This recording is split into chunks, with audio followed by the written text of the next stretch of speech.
जरा सोचिए, आधी रात का वक्त है, आप अटलांटिक महासागर के ठीक ऊपर हैं, 39,000 फीट पर। हाँ। और अचानक प्लेन में पता चलता है कि फ्यूल खत्म, मतलब बिल्कुल खत्म होने वाला है। नीचे सिर्फ समंदर, मीलों तक अंधेरा, जमीन कहीं नहीं। उफ।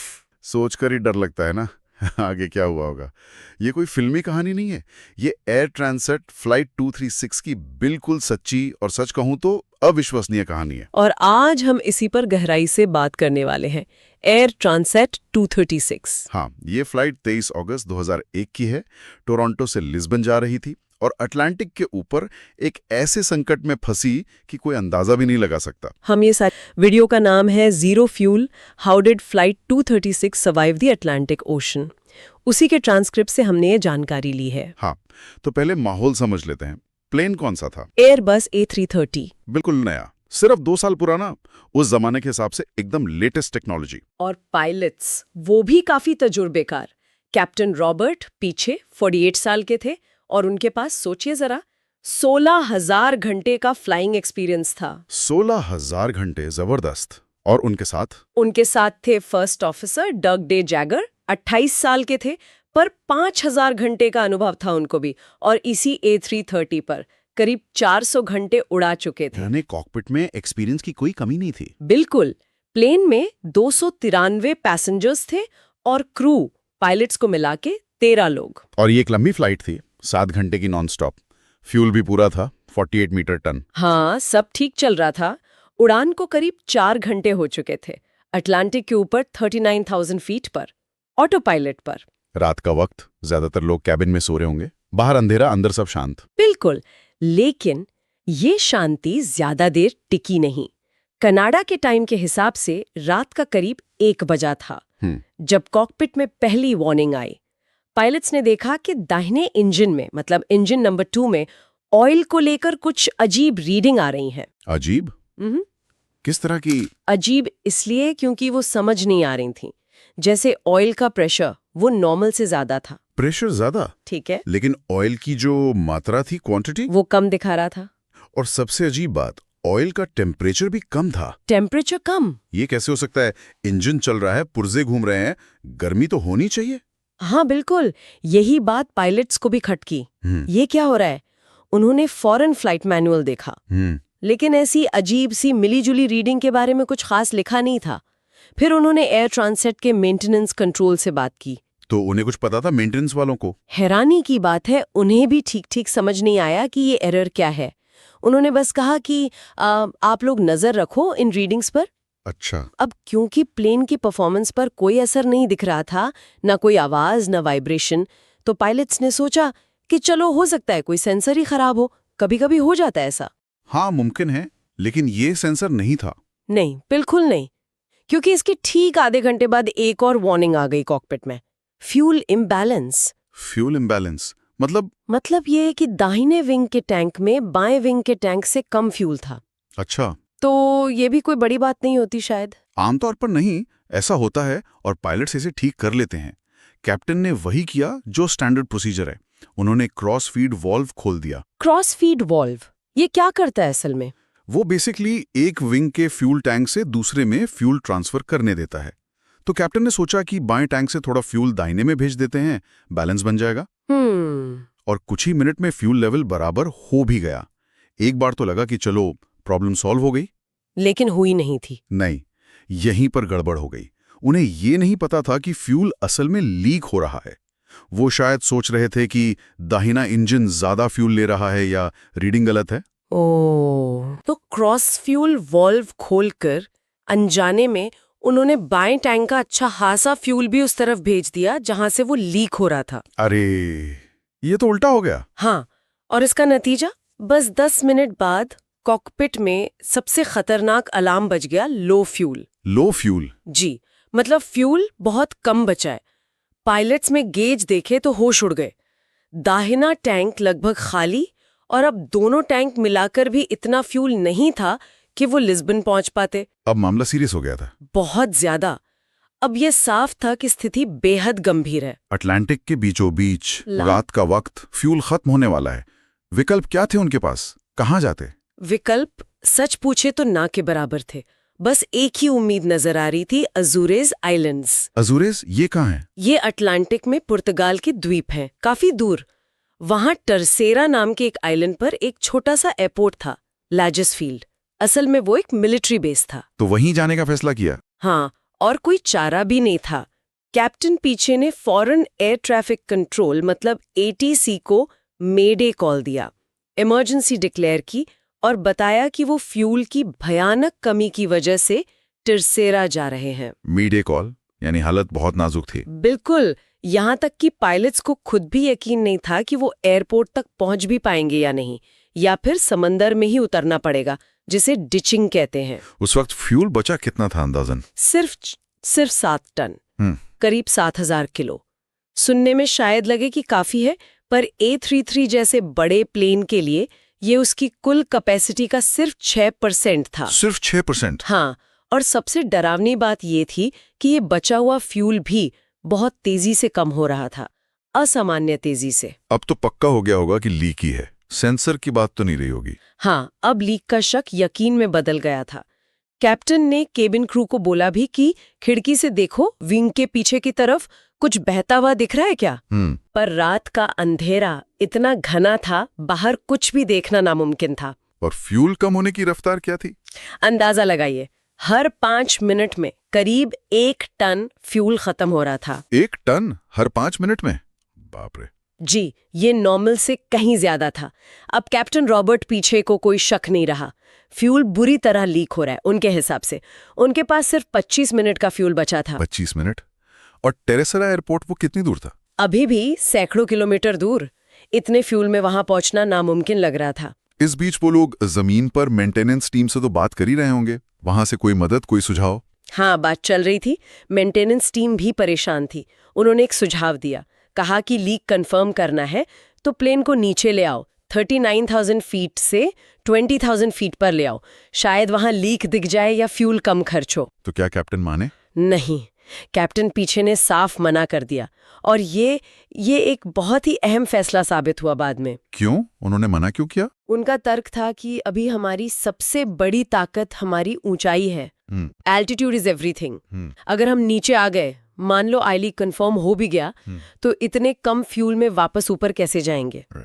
कम से कम 39,000 फीट पर रहेंगे, तो इंजन बंद भी हो गए तो ग्लाइड करके ज्यादा दूर जा सकते हैं। एक चांस तो रहेगा। हाँ, ये बात तो सही है, बहुत दूर की सोची इन्होंने। बिल्कुल, और ये फैसला कितना सही था ये कुछ ही मिनटों में पता चल गया। कैप्टन का डर सच साबित हुआ। अचानक दाहिने इंजन नंबर 2 से तेज आवाज आई और शायद फ्यूल खत्म होने से उसमें आग लग गई। आग? अरे, केबिन में तो हंगामा मच गया होगा। जाहिर है, यात्री जो अब तक शायद अनजान थे, खिड़की से आग की लपटें देखकर बुरी तरह डर गए।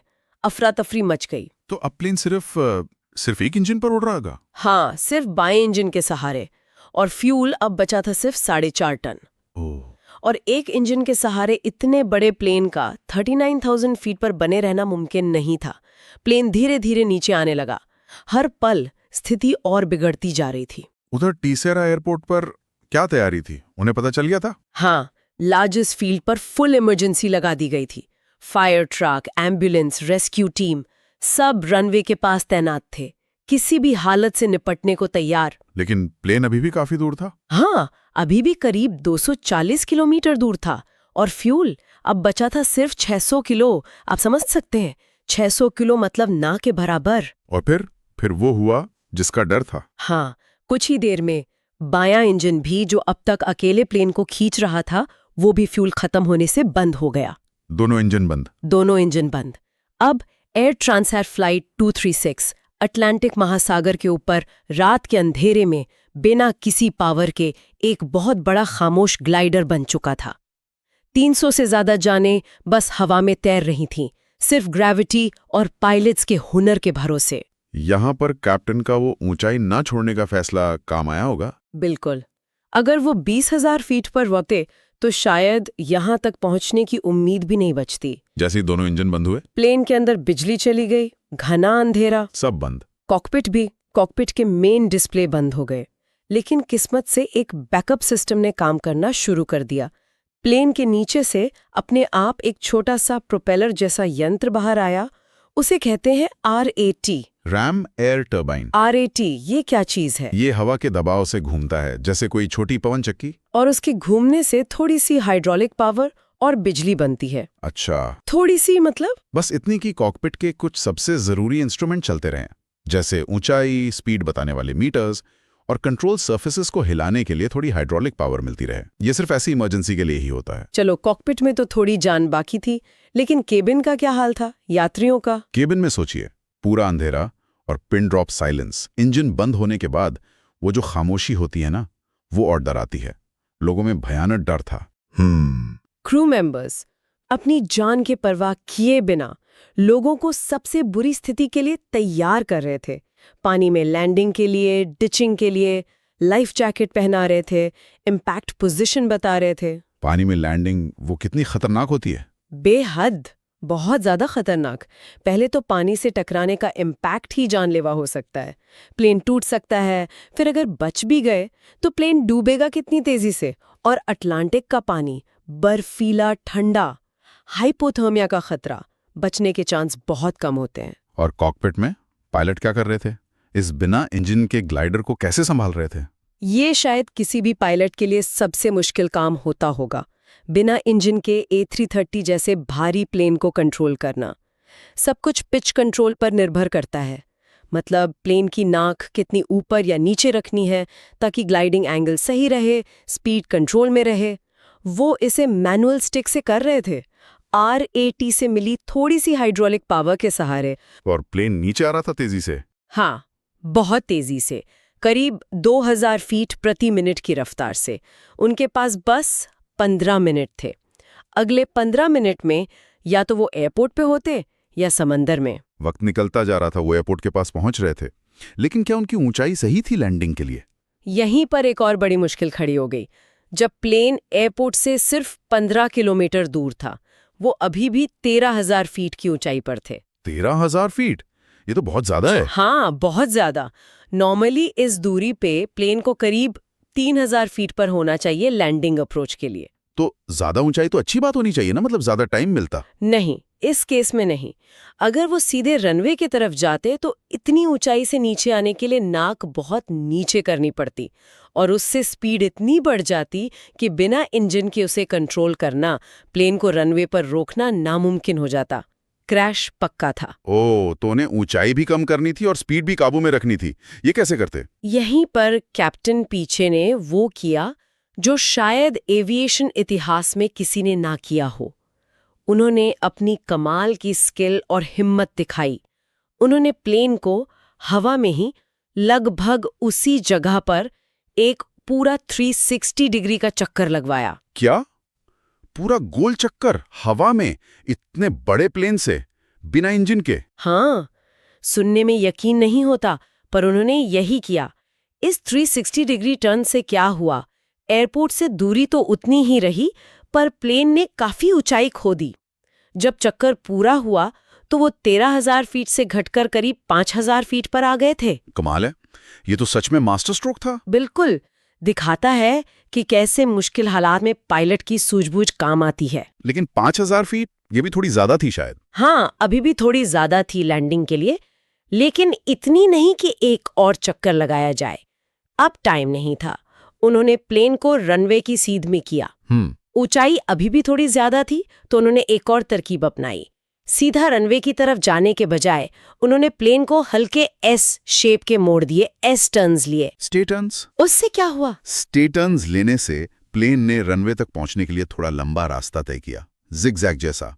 इससे उन्हें कुछ और सेकंड मिल गए, थोड़ी और दूरी मिल गई, जिसमें वो बची हुई एक्स्ट्रा ऊंचाई भी कम कर सकें और सही ग्लाइड पाथ पर आ सकें। अविश्वसनीय, ये सब बिना इंजन के? हाँ, सिर्फ ग्रेविटी और हवा के साथ खेलते हुए। अब सामने थी सबसे बड़ी चुनौती, लैंडिंग, डेड स्टिक लैंडिंग, बिना इंजन पावर के। ये नॉर्मल लैंडिंग से कितनी अलग और खतरनाक होती है? बहुत अलग, बहुत खतरनाक। नॉर्मल लैंडिंग में पायलट इंजन थ्रस्ट से स्पीड कंट्रोल करते हैं, लैंडिंग से ठीक पहले नाक उठाते हैं, फ्लैप्स का पूरा इस्तेमाल करते हैं स्पीड कम करने के लिए। यहाँ ये सब नहीं था, यह बहुत सीमित था आरएटी की वजह से। ब्रेक्स भी शायद पूरी क्षमता से काम न करें। गलती की कोई गुंजाइश नहीं थी, सिर्फ एक मौका था। और उन्होंने वो मौका जाने नहीं दिया। बिल्कुल नहीं। कैप्टन पीछे और फर्स्ट ऑफिसर डे जैगर ने अपना पूरा अनुभव, पूरी स्किल झोंक दी। प्लेन रनवे के पास आया और जमीन से टकराया। ये कोई सॉफ्ट लैंडिंग नहीं थी, जोर का झटका था। टक्कर इतनी तेज थी कि 12 में से 8 टायर फट गए। प्लेन तेज स्पीड से रनवे पर भागा। टायर फटने से कंट्रोल और मुश्किल हुआ। वो काफी दूर तक घिसटता गया, लेकिन आखिर में रनवे खत्म होने से कुछ पहले रुक गया। अविश्वसनीय। सब लोग ठीक थे? हाँ, ये चमत्कार था। प्लेन रुकते ही लैंडिंग गियर में आग लग गई, फटे टायरों और ब्रेकिंग की वजह से। लेकिन जैसा हमने कहा, एयरपोर्ट की इमरजेंसी टीम बिल्कुल तैयार थी। उन्होंने फौरन आग बुझाई और सभी 293 यात्रियों और 13 क्रू मेंबर्स को सुरक्षित बाहर निकाल लिया गया। कुछ लोगों को मामूली चोटें थीं, पर कोई सीरियस इंजरी नहीं हुई। रोंगटे खड़े हो गए सुनकर। वाकई कमाल कर दिया पायलट्स ने। बिल्कुल। और ये एविएशन हिस्ट्री की सबसे यादगार घटनाओं में से एक बन गई। इस फ्लाइट ने एक रिकॉर्ड भी बनाया। रिकॉर्ड? कैसा रिकॉर्ड? एयर ट्रांसैट फ्लाइट 236 बिना इंजन के सबसे लंबे समय तक, करीब 20-25 मिनट तक, और सबसे ज्यादा दूरी करीब 120 किलोमीटर तक ग्लाइड करने वाला पैसेंजर जेट बन गया। ये रिकॉर्ड आज भी है। अद्भुत। लेकिन ये सब हुआ क्यों था? ये फ्यूल लीक शुरू क्यों हुआ? जांच हुई होगी बाद में? हाँ बिल्कुल, बहुत गहराई से जांच हुई, और जो वजह सामने आई वो काफी चौंकाने वाली थी। और ये दिखाती है कि कैसे एक छोटी सी मामूली सी गलती कितनी बड़ी मुसीबत खड़ी कर सकती है। क्या गलती थी? सारी गड़बड़ टोरंटो में हुई थी। प्लेन के उड़ने से कुछ दिन पहले रूटीन मेंटेनेंस के दौरान दाहिने इंजन का एक हाइड्रोलिक पंप बदला गया था।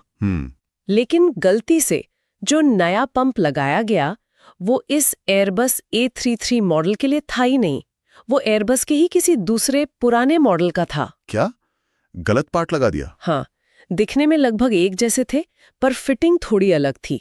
वो ठीक से फिट नहीं हुआ, थोड़ा गैप रह गया। ओह। तो जब इंजन चलता था, वाइब्रेशन होती थी, और उस वाइब्रेशन से ठीक उस पंप के पास से गुजर रही फ्यूल लाइन और हाइड्रोलिक लाइन आपस में टकराने लगी, घिसने लगी। अरे बाप रे। और कुछ फ्लाइट्स के बाद वो रगड़ इतनी बढ़ गई कि फ्यूल लाइन में पहले छेद हुआ और फिर वो फट गई, और वहीं से फ्यूल लीक होना शुरू हो गया। यानी एक छोटी सी मेंटेनेंस एरर, गलत पार्ट, और 300 से ज्यादा जाने दांव पे लग गई। ये तो बहुत बड़ा सबक है। बिल्कुल। ये दिखाता है कि एविएशन जैसी हाईटेक फील्ड में भी ह्यूमन एरर कितना बड़ा फैक्टर हो सकता है। इस घटना के बाद सेफ्टी रूल्स और कड़े किए गए। एयरबस ने भी सबक लिया। हाँ, क्या बदलाव किए? उन्होंने अपने प्लेन्स के कॉकपिट सिस्टम में बदलाव किए। एक नया सिस्टम जोड़ा जिससे पायलट्स को फ्यूल के असामान्य रूप से कम होने का, मतलब संभावित लीक का, बेहतर और जल्दी पता चल सके। ये तो अच्छी बात हुई। और उन पायलट्स का क्या हुआ? कैप्टन पीछे और फर्स्ट ऑफिसर डे जैगर, उन्हें सम्मान मिला। काम को, उनकी बहादुरी और स्किल को पूरी दुनिया ने सराहा। घटना के करीब 1 साल बाद दोनों पायलट्स को एक बहुत बड़ा सम्मान, सुपीरियर एयरमैनशिप अवार्ड दिया गया, उनकी इस अविश्वसनीय डेड स्टिक लैंडिंग के लिए। वो इसके हकदार थे। तो इस पूरी कहानी से, इस हैरत अंगेज वाक़े से हम क्या सीख सकते हैं? एक तरफ तो ये मानवीय भूल, मेंटेनेंस एरर के खतरे को दिखाती है, तो दूसरी तरफ ये इंसान के हुनर, उसके तजुर्बे और सबसे ज्यादा मुश्किल हालात में, भयानक प्रेशर में शांत रहकर सही फैसला लेने की काबिलियत की मिसाल भी है।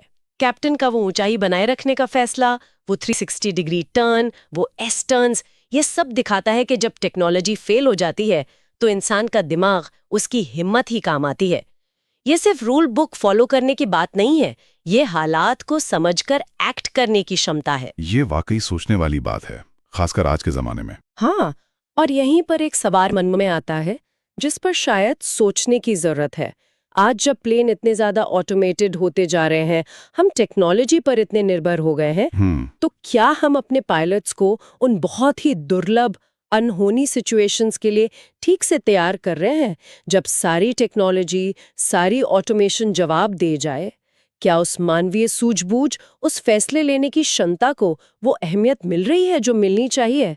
ये एक बड़ा सवाल है जिसका जवाब आने वाले वक्त में एविएशन सेफ्टी के लिए बहुत जरूरी होगा।